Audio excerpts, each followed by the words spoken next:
dugaan tindak pidana penganiayaan yang mengakibatkan satu orang meninggal dunia di TKP dan satu orang luka berat. Ini korbannya katanya anak bapak atau bagaimana? Ya, jadi benar bahwa kedua korban ini adalah pengendara yang atas nama Ambo ini yang meninggal di TKP adalah sebagai anak, kemudian ayahnya masih dirawat di rumah sakit.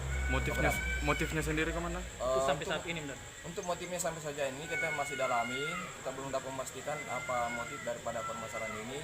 Namun saat ini pihak kepolisian Polres Situbondo Ponto masih melakukan penyelidikan terhadap dugaan tindak pidana ini terhadap para pelaku, kemudian pengumpulan bahan keterangan dan para pemeriksaan saksi-saksi.